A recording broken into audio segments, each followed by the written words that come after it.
Hello. How is everybody?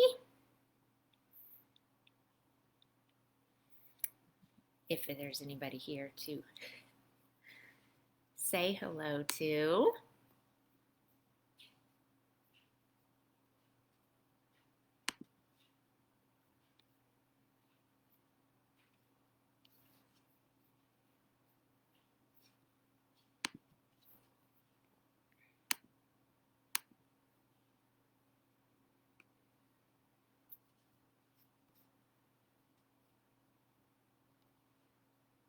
Nope, I got one watcher. I'm gonna hang out for a few more minutes. Everybody's probably outside enjoying it. Finally warmed up a little and the sun came out. So that is exciting. Hope you guys are enjoying that nicer weather. Um, I'm ready for springtime. Ready for everything. Well, hi Grace. Hi Kelsey. Happy May the 4th. We are Star Wars fans in this house. If you can see, there's a couple Star Wars above me. I sat here on purpose. There's the Millennium Falcon behind me. Showing those off. It's also my sister's birthday. So happy birthday to my sister Julie. Maybe we'll get her to tune in and watch tonight too. Wait a couple more minutes before I read. Oh, I already have one guest. As soon as I turn on any sort of video camera, he comes running. I think he always wants to know what we are talking about or why we're talking to ourselves. So this is Vokac. Say hi, Vokac.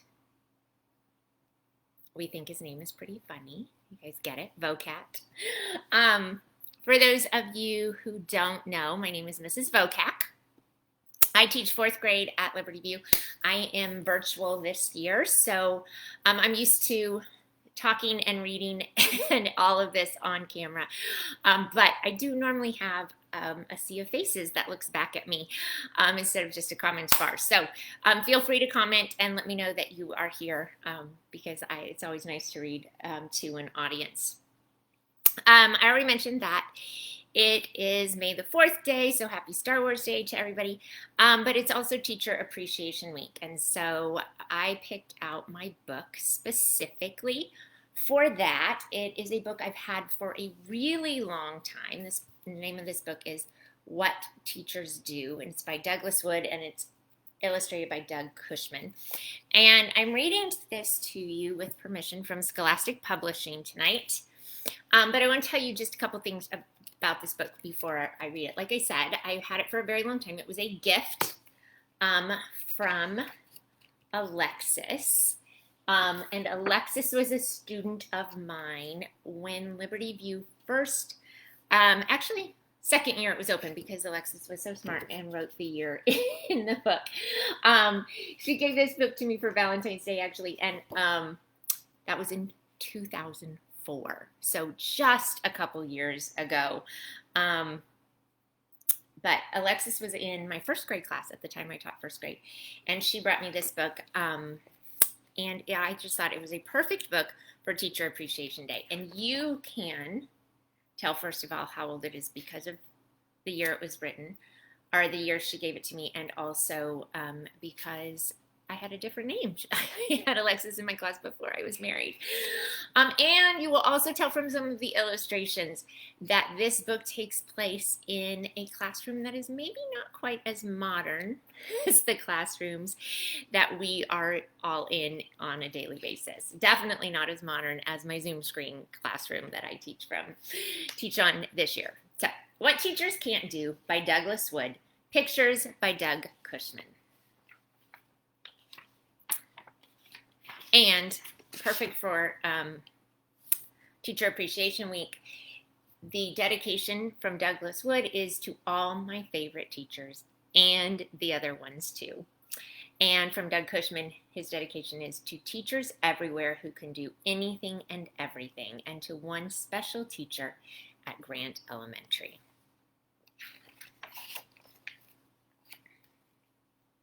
So here's the very first illustration where you can see this is not quite the modern classrooms that we are in. No smartboard, no whiteboard. This teacher is writing on a chalkboard. There are lots of things that regular people can do, but teachers can't.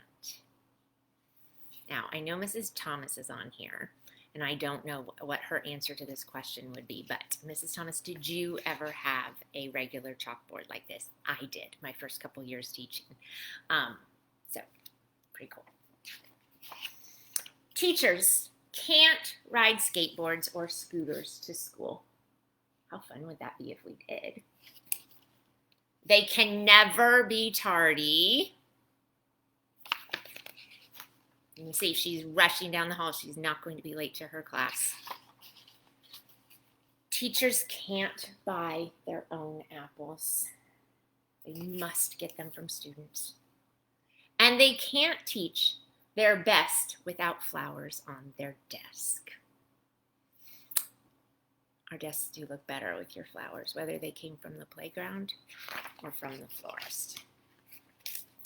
Teachers can spell Mississippi and encyclopedia, but they can't spell cat. Do you know why teachers can't spell cat? That's right, because we want you to do it. Teachers can never quite remember what 2 plus 2 is either. Teachers can't write on the chalkboard without squeaking. Now, if you were ever in a classroom with the chalk and chalkboard, you would know that when the chalk hits the chalkboard, you can squeak it down in the most irritating sound. And teachers do that all the time. Teachers can't sit in the little chairs, even for story time. And they can't use the hall pass to go to the bathroom. Teachers can't cut to the front of the line. But they aren't allowed to trade desserts. Teachers may not finger paint in their good clothes. And they can't see out of the backs of their heads. Do you think? Or maybe they can see out of the back of their heads. You know, we all really do have an extra set of eyeballs back there. Teachers can't go down the tube slide at recess.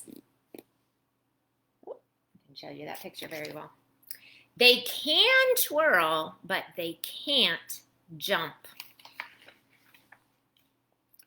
Teachers can't cry if they skin their knees. Can they? Sometimes teachers forget no snoring during quiet time. Have you ever had a teacher fall asleep in your classroom? Wouldn't that be crazy? Teachers can't feed the salamander or guinea pigs by themselves. And sometimes they need help finding them. I don't know, have you ever been in a classroom where the class pet got out? I know. A long time ago, we used to have a hamster, and we had a hamster that was an escape artist. He got out on a regular basis. Spent a lot of time searching our classroom for him. Teachers can never run out of smiles or smiley faces. Teachers can't wait to come back to school tomorrow. But first, they really need some help cleaning the blackboard and the erasers. See the dust, all the dust that boy's making. Oh my goodness. No one knows why there are so many things teachers can't do. But maybe it's because they're so busy doing the thing they do best of all. Teaching you. So, remember, Teachers are so busy teaching you that there's so many different things they can't do. But another thing that they do is really care and love you and love what they do with you every day. So make sure, promise me this, when you go to school tomorrow, you tell your teacher how amazing he or she is, and thank them for being your teacher and for teaching you and caring for you and taking care of you every school day. All right. Thank you for joining me tonight. Thanks for reading with me.